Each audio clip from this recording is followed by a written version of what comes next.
Hey, good morning, everybody. Welcome to Limitless Coaching this morning. I am so excited today because today we're going to talk about mental toughness. Everybody give me a woohoo on that, right? I mean, come on, mental toughness. I know. I'm the one who's going to make you get really goofy on this call each morning. But let me just ask you guys a question. Who on this call besides me has moments of every day where you have some struggle with mental toughness? Me. Am I the only one? We all do, right? Whether that mental toughness has to do with a difficult client that we're working with, right? Am I the only one who has difficult clients? No.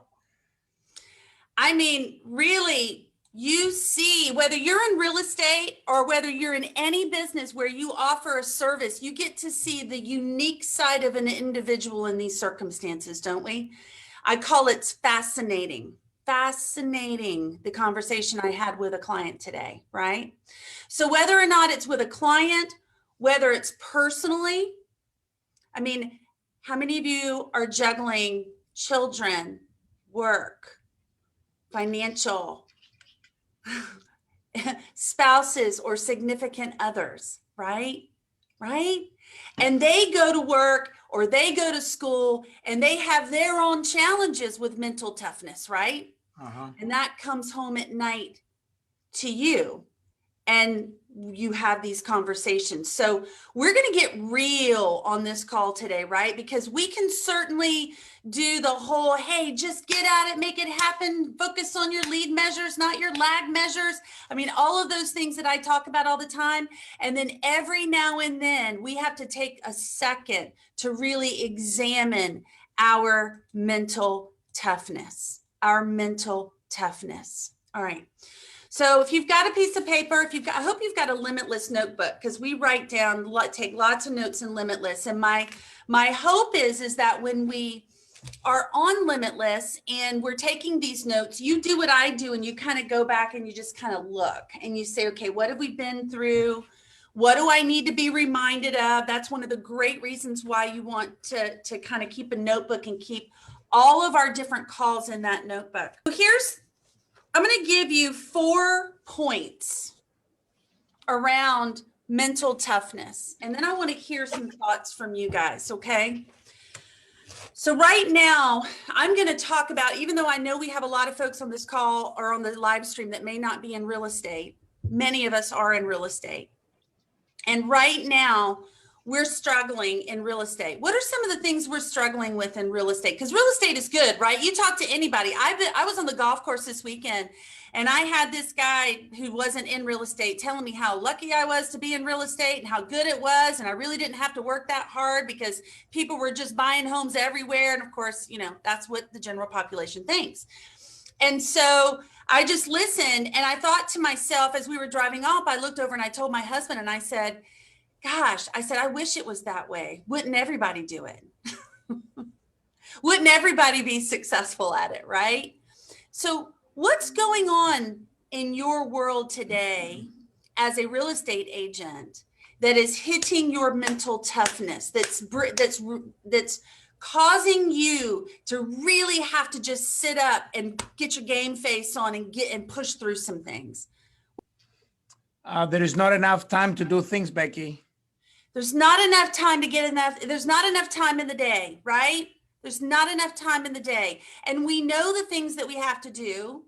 And we know the skills around time blocking. We know all of these things. And we know that we know that we know. And still, we struggle with time. We struggle with time. Thank you, Nico. Who else? What are some of the other challenges to your mental toughness throughout the day? You can never clock out. It's never done. Never done. It's never done. You can never clock out. It's never done. And building those boundaries are difficult, right? Because let's face it, this real estate business is a feast or famine business, right? And we get it when we can get it.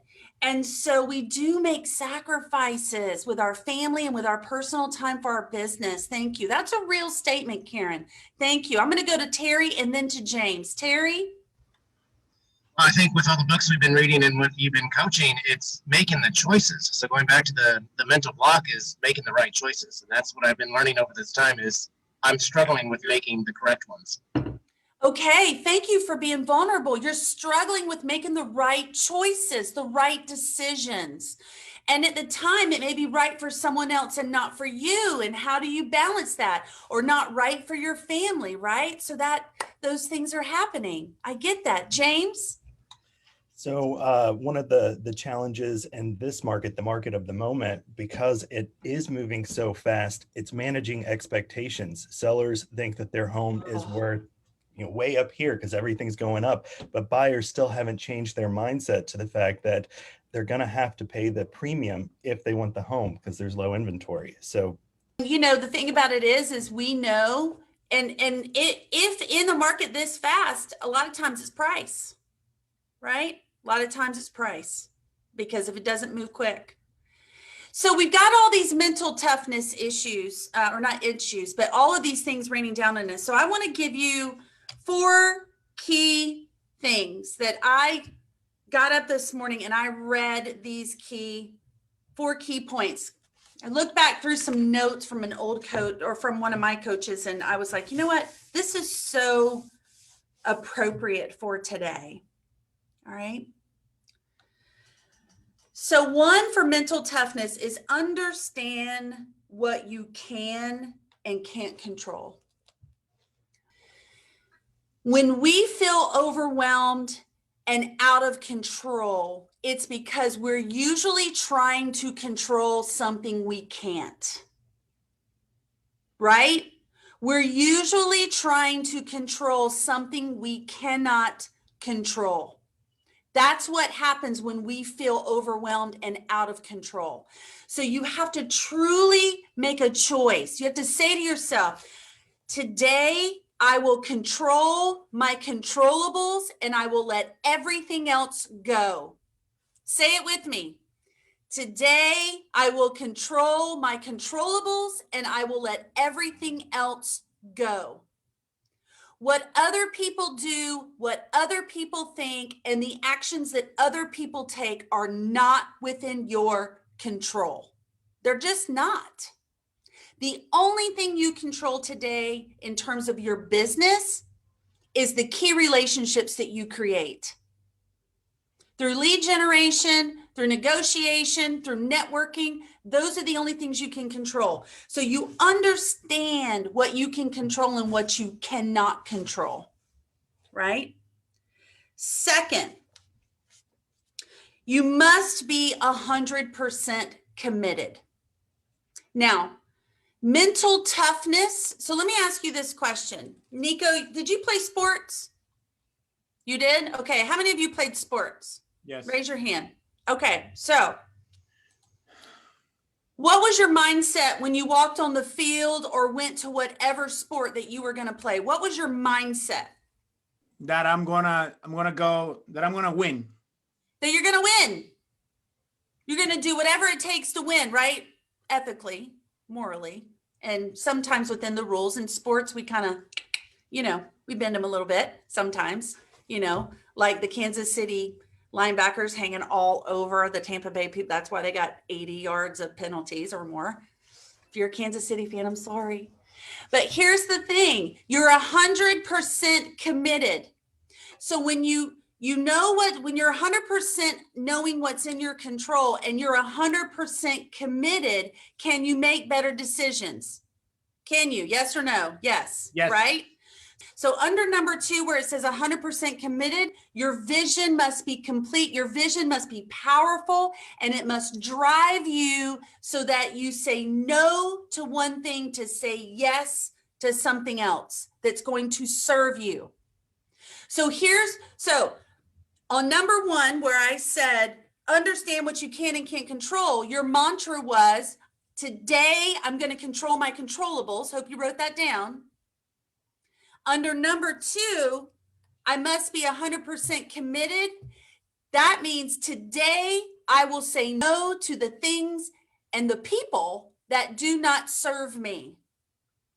And what I mean by that is that if you are very busy focused on your business and you are very busy focused on your family or whatever else is in your vision, then have no time for time wasters. Who are the time wasters in your world during the day?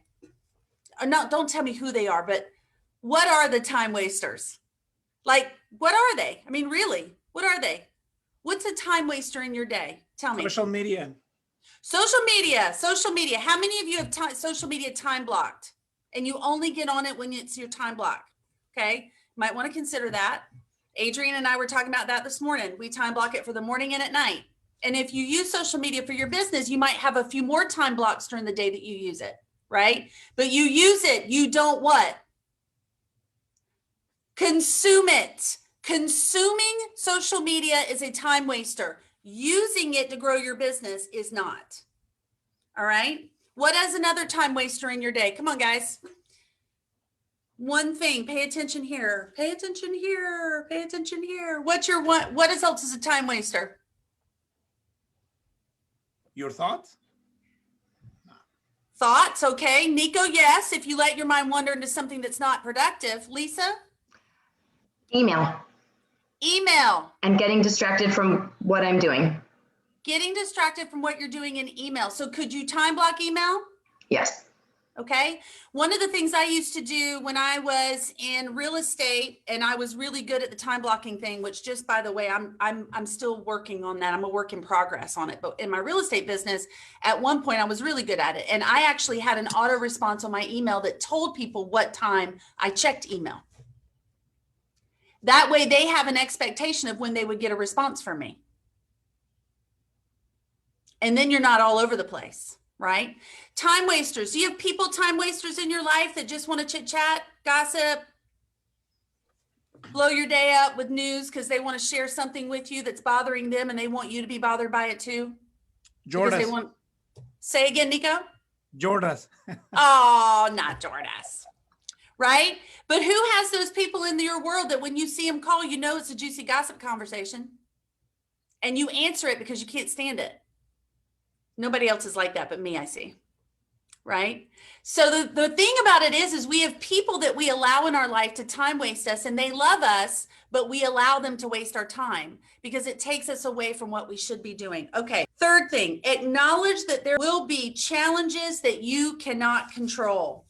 So you've got this one thing, which is understand what you can and can't control. That means really, truly understanding what you are responsible for. But then the third thing is different. So when you get up in the morning, speaking to your mind and saying, hey, there are going to be things that are going to happen today that are going to be out of your control. Get ready for it. Expect it. And then when it happens, you can say, okay, there's that thing. There's that thing. So when you expect it, when you have an expectation of things happening, your mind reacts differently to it rather than when you don't build in that expectation. If you wake up and you say, I'm going to have a great day today and I'm going to get everything accomplished that I want to get done. That's a great mantra. And yet you should also say, I expect there will be challenges that are outside of my control. And I am a professional and I know how to get through them. Fourth thing, confidence. Confidence in ourselves, in our ability, and in our talent. And when I talk to agents or just people in general, this is the number one challenge. This is the number one challenge. Because here's the thing, guys, when you have supreme confidence in your plan and supreme confidence in what it is that you are showing up today to do, you have the confidence to say no to the things that don't serve you and not care what anybody thinks about it. When you have that level of confidence, that's what separates someone from massive success, not only professionally, but personally. Because someone that really knows how, that has the confidence to say no to the things that don't serve you, you then have the time for the important things in life, which is the family, which is the self-care, which are the conversations that need to be had. That's right. Because who's in charge of our response to stimuli? We are. The first thing that comes in your mind when something happens is you're going to have this thing that comes in your mind and you're going to say, oh, I want to react this way. I want to go punch him in the throat. I'm just kidding. Sometimes that's what I think, right? And that's really violent, isn't it? But come on, am I the only one? Right? Okay. Oh, I want to just be vicious to this person. I want to cut him off at the knees, right? And then that's the reaction. But then we have to take a second and allow our response to kick in and say, you know what? If that's the worst thing that happens all day, it's not that bad. It's not that bad. I got this. Here's the thing. The fact that you had to step out for a little while, it doesn't erase any of the confidence that you have built and any of the experience that you have garnered over time. Yep. I believe in you. I know that if you make calls today, I promise you, there are people out there today that want to talk to you today, to hear your soothing voice and just the light that you shine on them. All right. You believe it, girl, because you got it. You got it. I've seen you work. You're awesome. And you got this. All right. I love all of you guys. Have a limitless day. And I look forward to seeing you tomorrow. And today, Keller Williams Naples sales rally. If you're not part of Keller Williams Naples and you want to go to this or listen to our sales rally on Zoom, send me a text. I'll send you the link. I'll talk to you later. Bye.